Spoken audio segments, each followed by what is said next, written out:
What would your life look like if you could accelerate your freedom?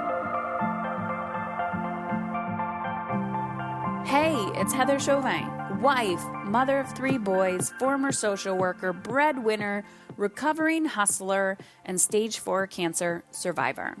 I'm not a fan of that term, by the way. Beyond all of these titles and labels, I'm a human being, just like you, attempting to navigate it all while feeling good. My goal on this podcast is to show you that you can live an energized, sustainable life both at home and in your work.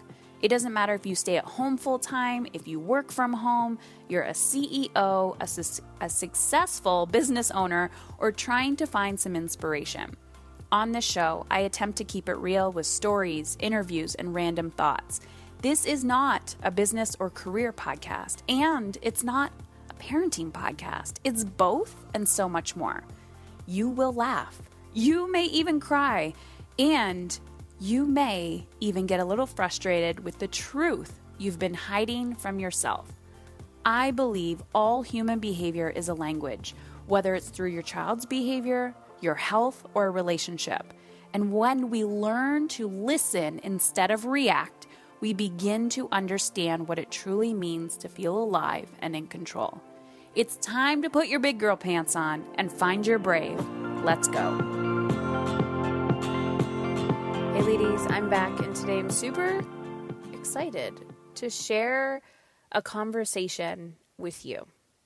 This is Terra Bohlmann, and I'm going to tell you a little bit about her in a moment. But what I wanted to say before I even get into today's podcast is I'm having more conversations about women in business lately. And it's by no means that I am shifting my focus to females in entrepreneurship or female business owners. But right now, my passion is to help women thrive financially in a very sustainable way.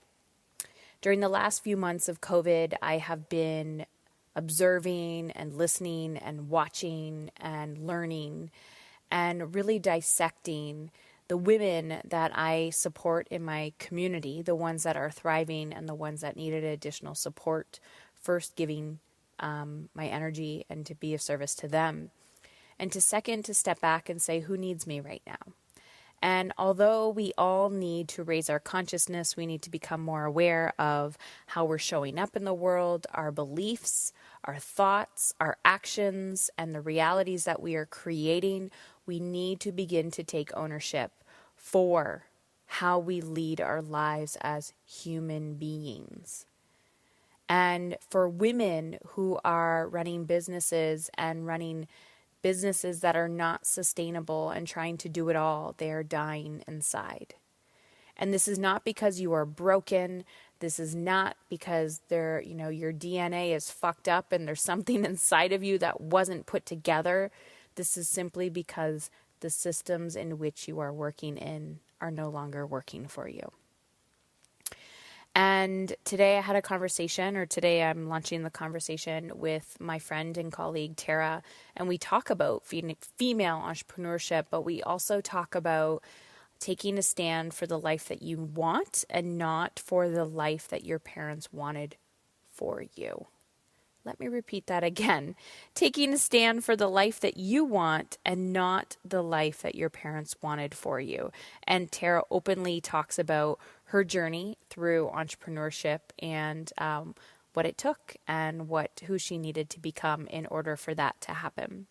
So Terra is a business strategist who helps female entrepreneurs accomplish in 1 year what would normally take them 5 years. She's the creator of the Business Map method. She has crafted over 100 custom business models to clients who have gone on to build 6 and 7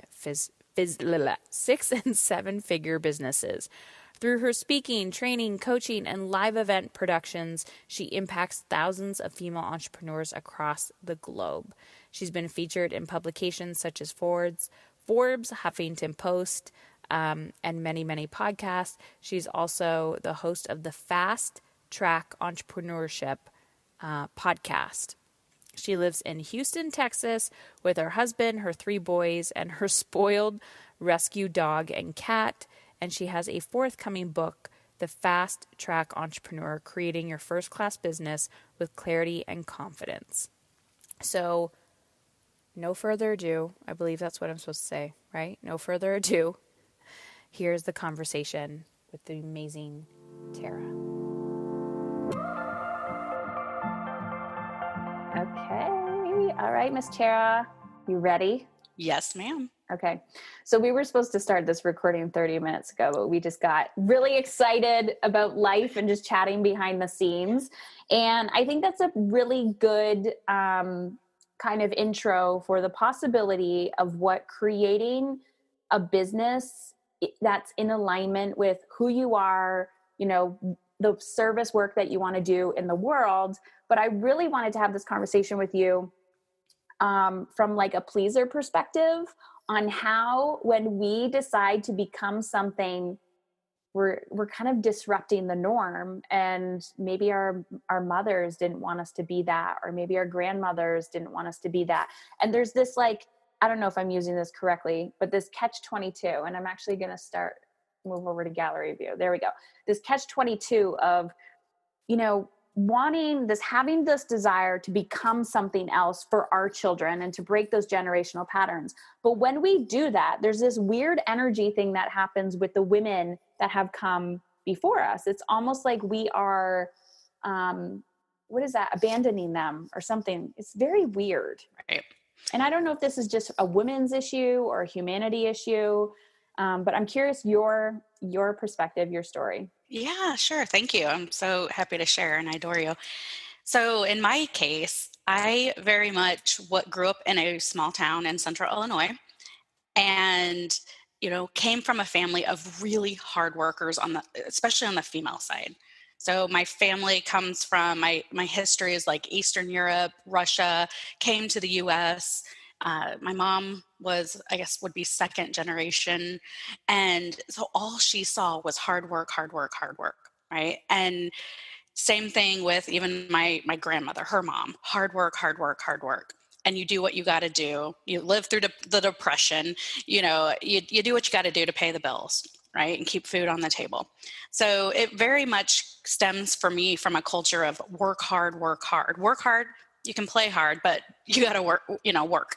So even when I was in high school, I got really good grades. Like, I'm a rule follower. I'm a people pleaser. I had high expectations of myself, but I didn't know at what point, what my real ambitions were. So at one point I wanted to be a real estate agent. That seemed kind of bougie, back in the day. And and my mom is an entrepreneur. So I've seen her work her butt off and never take a day off of having a barbershop, a really busy barbershop in my hometown. All walk-ins, no appointments, just back to back to back. And even days of like, Mom, I have a choir concert. Can you come? I got to work. There was no sick days. It was, you got to do what you got to do. So, growing up with that culture, and my dad was a lead singer of a rock band. So, and sometimes he would have jobs. Awesome. Yeah, a story for days. That's a whole other podcast. But, and he would get a job just so we could have insurance because my mom was self-employed. So insurance was so big. Like, I remember most of the time we didn't have health insurance or dental or anything. But when my dad would get a job that had it, it was like, okay, we all have to go to the doctor and have that checkup or whatever. And so that was just ingrained into me at a young age, that you go and you work for a company that will take care of you. And these are also the days when big corporations actually really took care of their people, right? And I grew up in a hometown that one tractor company completely employed probably 90% of the community.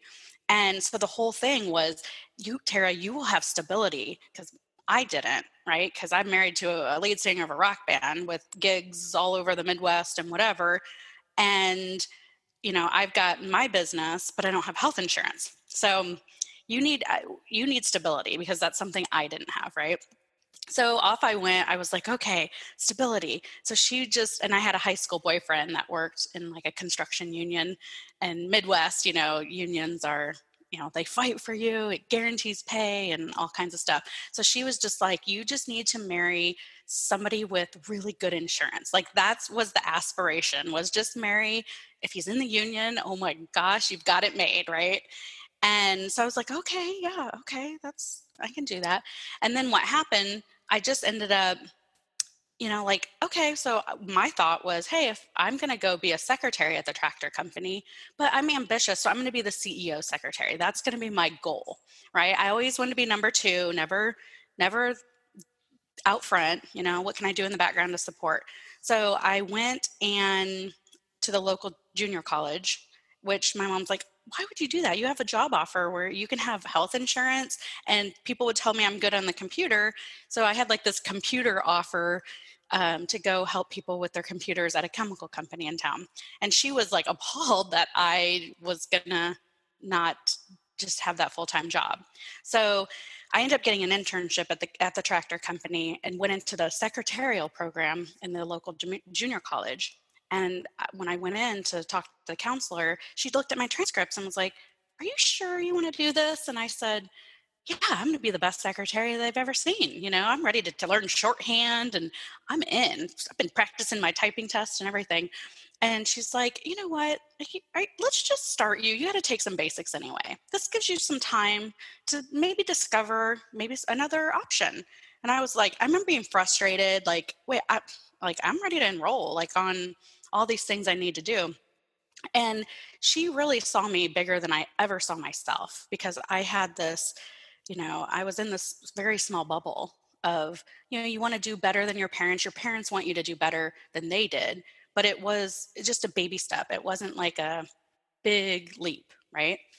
So anyway, so I said, okay, fine, I'll take all the other courses and whatnot. And when I did that and got connected in the company and got opportunities to work with high level vice presidents, and at one level, even the CEO of this major corporation, I was like, wow, I had the best mentors. And they definitely saw bigger stuff in me than I ever saw myself. So they kept giving me bigger opportunities. And then it was just like, okay, no, wait a minute. I don't want to be the secretary. I know secretaries really run a large part of the companies and stuff. I said, I wanted to be the CEO. And so it shifted my complete perspective, because I got out of my bubble in my hometown and just had people who believed in me and gave me opportunity. And I'll rise to the occasion, probably because I am a people pleaser too. And so with doing that, I ended up switching my major to computer science and got a business degree as well, and ended up going to 4-year university. And yeah, and just, started climbing that ladder, and then got the calling that we all get, which I know my calling is to help other women entrepreneurs see themselves bigger than they see themselves.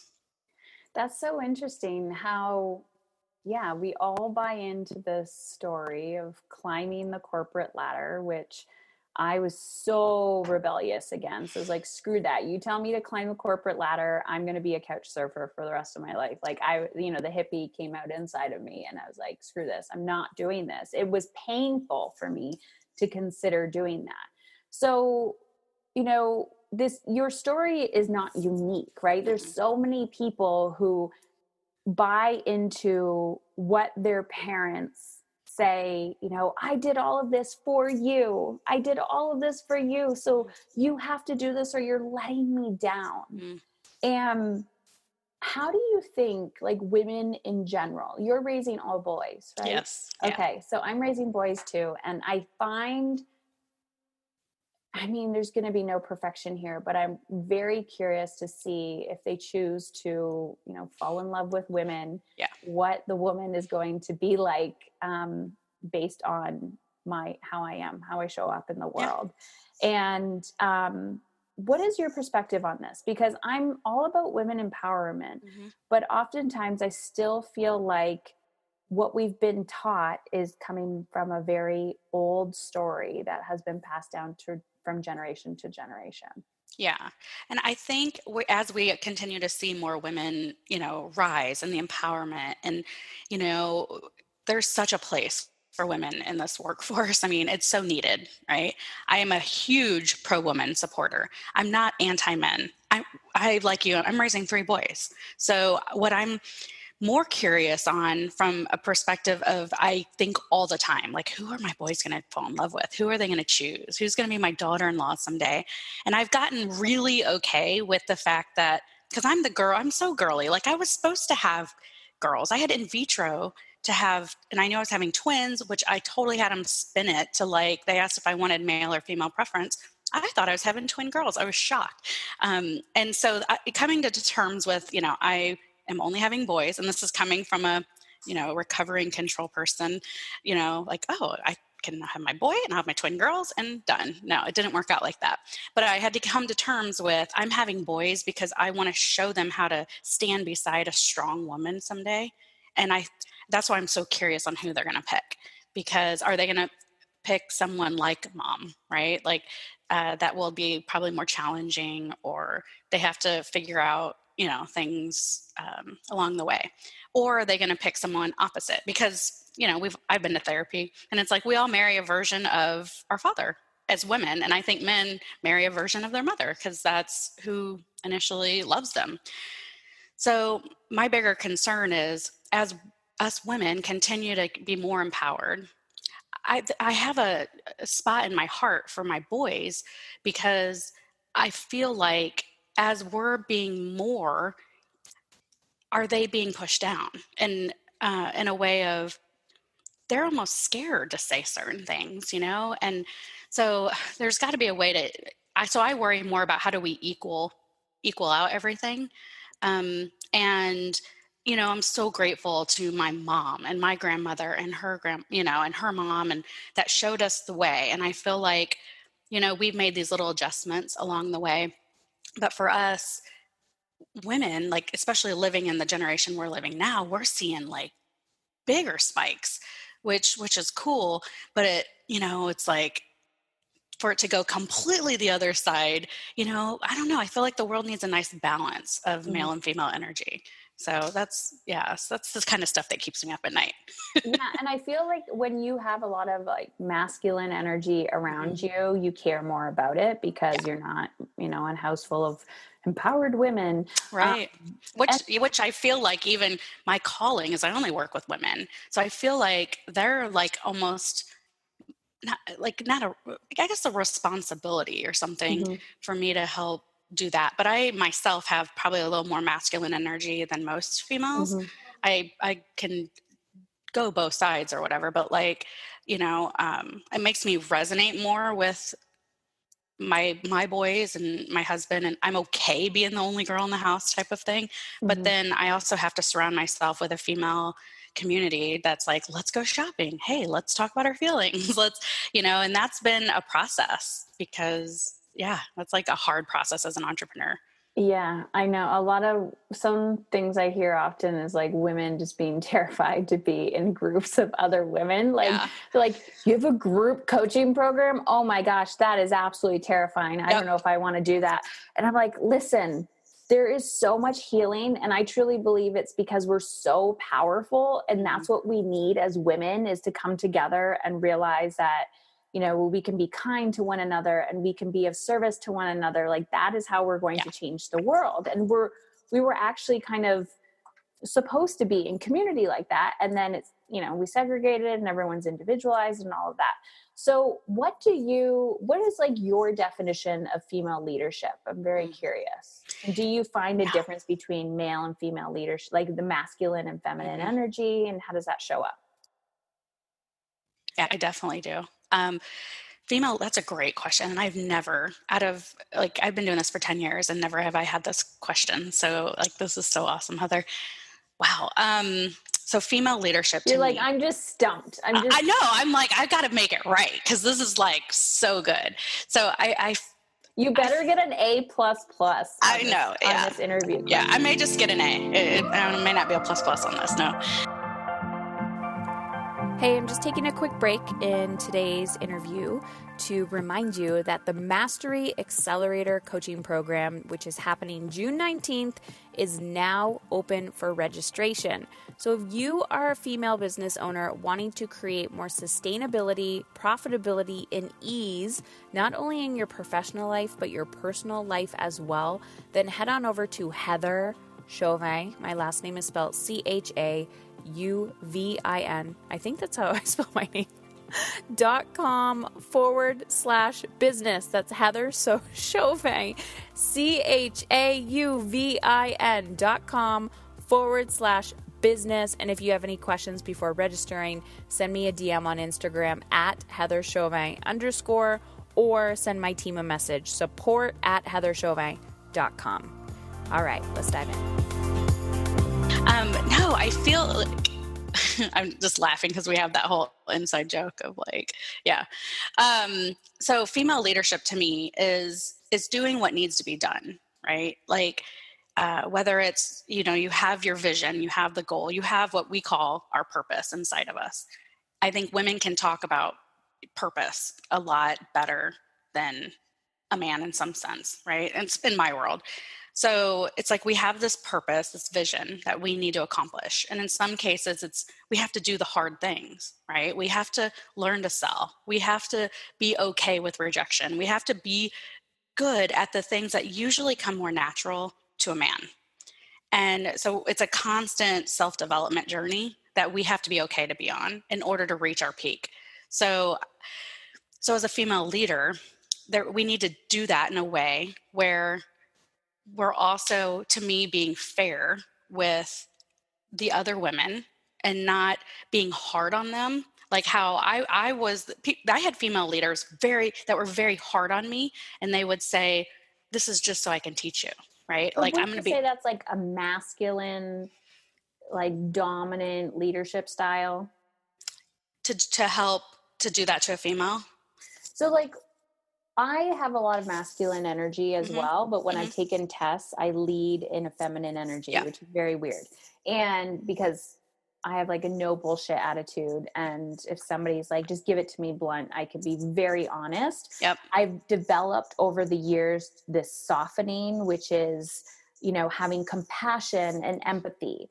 I still am challenged. Okay, so here's the ultimate, right? Yep. I'm still challenged when somebody is struggling and they have all the tools, they have all the strategies, and you're like, just fucking do it, like just do the fucking work, and if you don't, blah blah blah. But then I feel like this feminine energy is coming in and going, okay, I see you're struggling, I see you're challenged, I'm going to give you a break. And sometimes, like, the reason why I'm having this conversation is because there is no black or white here. It's like such a delicate balance of, when do you push somebody and then you're considered a bitch or a hard ass? Right. And then when do you back off and nurture? And where can you find yourself in the middle? Like, this is the things that I am always challenged with, because people are like, oh, you have this no bullshit attitude, but you will take a stand for somebody and like, kill for them. Yeah. And you could still be nurturing. I could be like, fuck you, pat on the back, here's a hug. Right. But this masculine energy can also be the exact same message, but it's just packaged differently. Totally. So I'm curious your thoughts. Yeah, no, it's very much languaging, right? And it's very much the push until the break. And then for me, what I had to get super comfortable with is trusting timing, period. I say it all the time, as timing is always perfect. And that has taken me years to understand that. As a business coach or strategist, I have to know when do I have to be the person that asks the questions.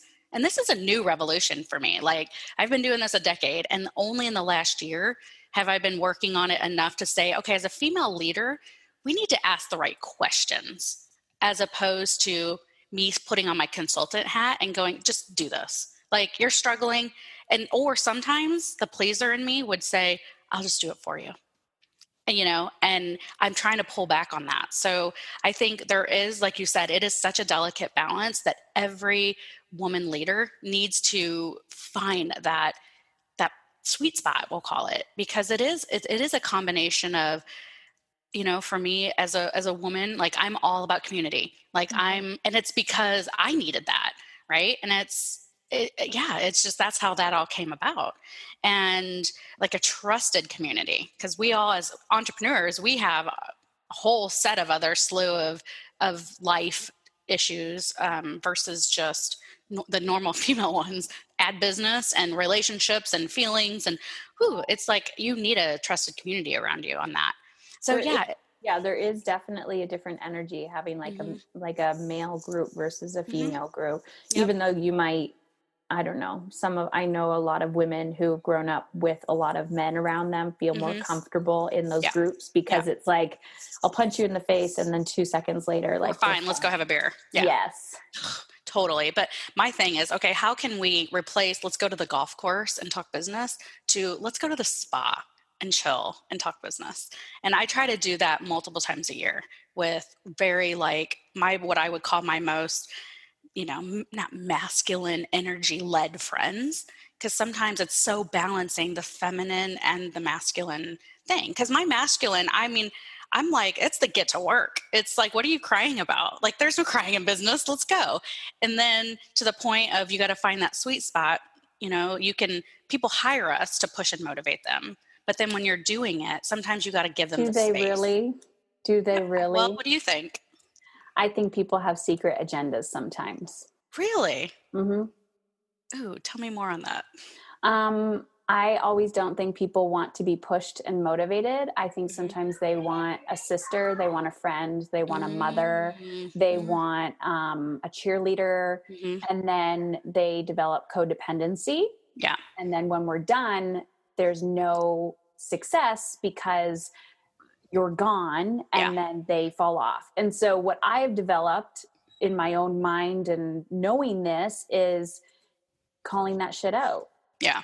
And I had a mentor one time that kicked my ass, and she was a female, and she said, "Who do you want me to be for you?" And my response was, "My mother." Ah, interesting. So very similar. This is like a huge takeaway for your listeners, because we had to go through a lot of stuff to get to this point. I mean, I went through the therapy, this, that, whatever, to find out what I was mimicking in the world was the replacement of pleasing my mother. So that's why I was always okay being number two. So I've had multiple female mentors.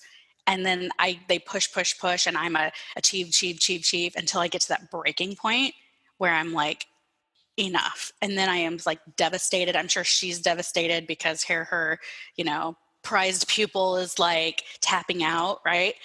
And because as women leaders, we want to produce future more women leaders, right, that are out going to do the stuff. So that becomes like this is what I always tell people. I'm like, get a mentor, especially in the corporate world. Like, get one. Like, that's people's legacy. That's what they want to leave the earth, knowing, hey, I helped influence 10 other women. That is a ripple effect, like that's huge. And so I had that, but also what I was always looking for is that person who would be like, just tell me what to do, right? Because as entrepreneurs, we don't have a CEO that's telling us what to do. We don't have a board of directors per se. So I would turn to strong women, and then I discovered there was hidden agenda on some of their part too, right? Because if I can get someone to do this stuff for me, like at what point can I be the baby bird that flies out of the nest, right? So that's a huge takeaway of like, when you go to get your coach, being really clear on the why. And that's something that is important. And I'm not doing great now, but I want to going forward after this conversation, is to understand the why. Like, what do you and I do ask that, what do you expect of me? In the business strategies, like those kind of things. But you're right. You got to get deeper to the why of like, what do you really want? And if we know women just want to also be seen and heard, and I'm that way too, like, see me, like my love language is gifts, send me a present here and there, and it makes me feel so loved. And but being able to balance seeing, hearing our clients, but then also with we want the results. And I know we're the same. Don't pay us unless you're going to be willing to do the work. It's frustrating.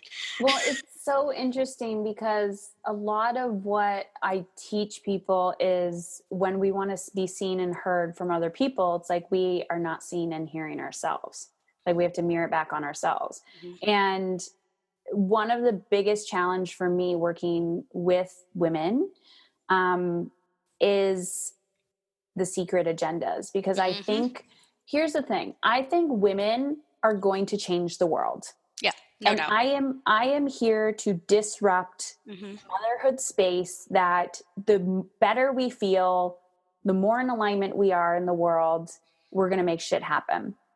But the side effects for me of that are the people pleaser, the perfectionist, like all of this stuff. And I feel like we're carrying baggage that isn't ours, or we're so attached to the results of our clients. Like, come on, you got this, you got this. Like we're such nurturers and overgivers.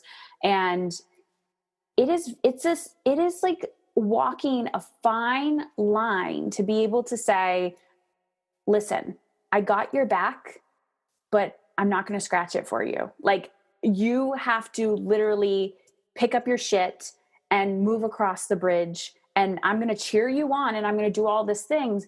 But it's just, it is mind blowing to me, because I will seek out mentorship from people that, you know, it's just a gut check. And sometimes you don't even know why you're seeking that out. Like you have no idea why, right? You're like, I want this result. That person has had that result. Okay, but they're also like completely different person than me, or we don't actually know how they really got there. I also, one of my core values, I think is yours too, is integrity. Like just speaking your truth, but being honest. If you're like, I fucked up, or I'm very curious about, you know, what you think about this, and just coming from this place of integrity. And I find sometimes that can be mixed up with like authenticity or vulnerability. And so I'm curious about, how do we as women show up in the world? This is another women's leadership. You're in a job interview. Yes, I love it. Okay. How do we figure out what our core values are when we have been living somebody else's design of what our life should look like?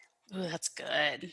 And especially like someone like me, like I'm a Gemini, and I don't know if you believe in whatever, all that stuff, but like, so I'm naturally a chameleon, right? So if I'm being led by a woman, or I'm in a coaching program, like my natural tendency is just to conform, you know, to make them feel more comfortable.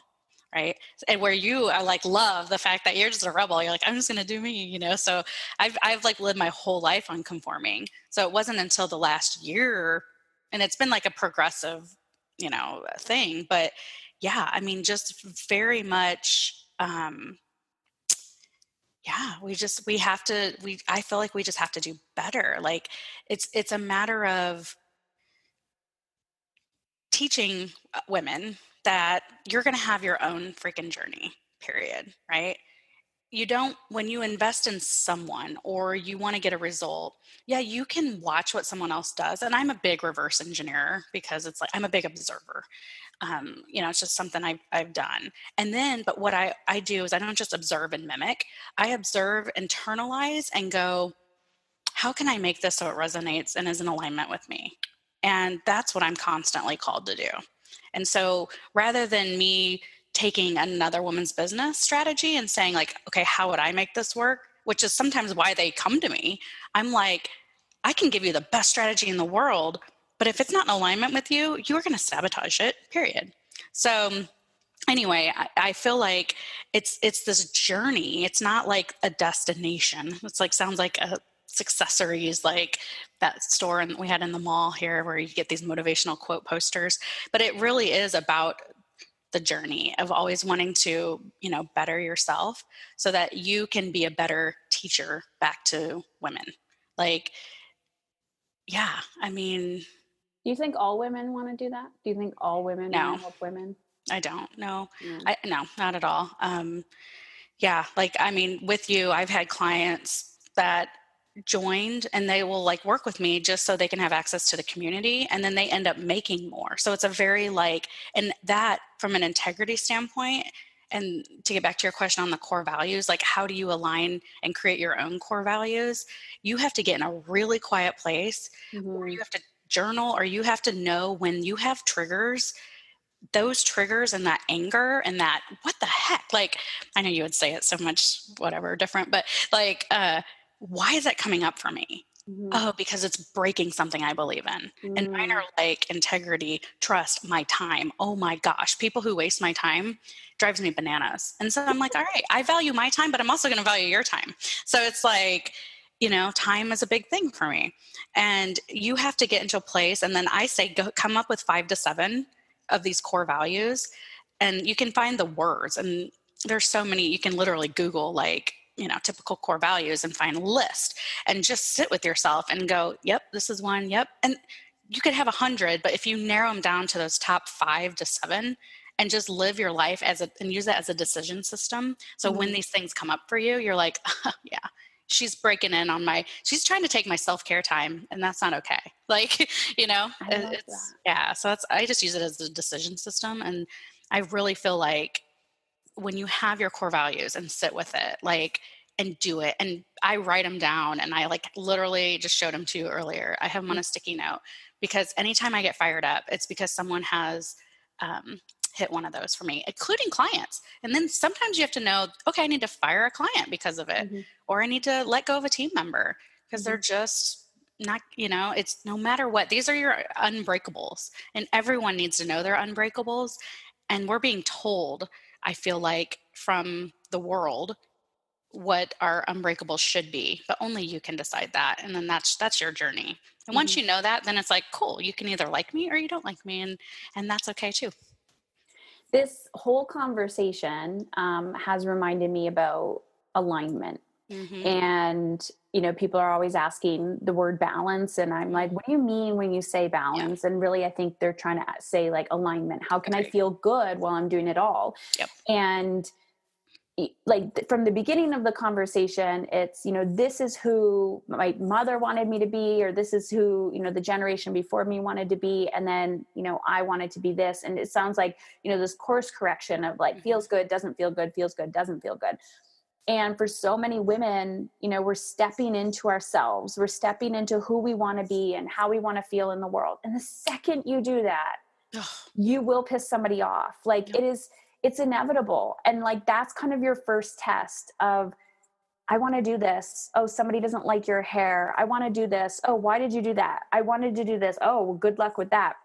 And like, so this resiliency around, learning how to manage your own fear, but also learning how to manage like expectation from the outside world, I think is so powerful for women if we're going to make a big impact. Like, to me, that is what feminism is. Like that, it's like, you don't have to kill yourself to be like, rah, rah, listen to me. I'm going to outwork you and prove you're wrong, because there are space for men and women. But how can we be heard and also be seen and accepted for who we want to be in the world without allowing the judgment of others to break us down? And I feel like that's the journey we're on right now. Always. And circling right back to when I told you that my mom, they work hard. And I know my purpose is to help break that generational mindset, because I had it. Like, work hard. I'll outwork anyone. I'll outwork the men, blah, blah, blah, whatever. Like, I'll outwork anyone. I'll work till 4 a.m. I mean, I've done that before. And then till you get hitting the brick wall, with the brick wall around, it's not about, and it's so cliche because we see it everywhere. Work smarter, not harder. Right. But it's like, how can I still be in my flow, do what I'm meant to do, live in my zone of genius, but like not kill myself doing it. Yeah. And that's the generational thing that I experienced. I had to go on, because I see that everywhere with women, which is why words like hustle, it really polarizes most women too. It's like, oh, I hate that word, or I love that word. I've got posters, I've got a print, and it's like they get so fired up about that word hustle. And I think there's a time to hustle, and then there's a time to chill, right? I think we need alignment. Yeah, and we need both, because, I feel out of alignment when I'm just like relaxing, and then I'm like, actually, this is sabotage right now. This is not, giving myself permission to relax. This is me totally like allowing my small self to come out and not stepping into who I truly want to be. Absolutely. Oh, such a good combo, Sarah, Heather. thank you for being here. I'm so excited. Where can people find you? My home base is my website. So it's terrabohlmann.com with 2 N's. I asked my husband if I could can I just have one N on Can the I break the generational pattern? Can I just get rid of the double N, the German, like an N at the end of Bohlmann? So it's Terra Bohlmann, Terra. Last name's Bohlmann, BOHLMANN.com. So lots of good stuff, free resources. And you have a podcast as well? I do have a podcast. It's called the FastTrackEntrepreneur.com. And the whole thing is, I feel like a lot of women you want to be plucked out of the crowd and be put on that fast track and catch up. But sometimes in order to go faster, you have to go backwards and slow down a little bit. That's kind of the hidden meaning behind it. 100%. Thank you so much. Thank you. So, what did you think of Tara's story? Let me know. Head on over to Instagram, tag Tara at @HeatherChauvin_. Let me know. Let's start a conversation. Ladies, we cannot silence ourselves anymore. When we silence ourselves, we are silencing other people. The more freedom you create in your lives, the bigger impact we can make in the world. This goes on to the conversation of, have you yet checked out the Mastery Accelerator? If you are a female business owner and you want to thrive, you are so done. And COVID, if that has taught you anything, it has taught you where we need to grow and learn and shift as a culture, but more importantly, as a gender in society. So head on over to heatherchauvin.com/business. This is an opportunity for you to gain coaching, gain clarity on your highest leverage action. Where can you create more sustainability and ease and focus, and more importantly, create that financial abundance, not only so that you can support your family, but also a community at large and give back and make a bigger impact. If you have any personal questions before joining, head on over to Instagram and private message me. You can find me at HeatherChauvin_ or email my team, support@heatherchauvin.com. The Mastery Accelerator takes place on June 16th. The second you register, you will get immediate access to the pre-recorded trainings that you will gain access to, which will help you get clarity on who you want to be in this world, how to have those transformational conversations to make a bigger impact with your clients, and more importantly, energetic time management, which is one of my favorite things to teach, learning how to manage your energy, not your time. Head on over to HeatherChauvin, CHAUVIN.com/business. And until next time, make shit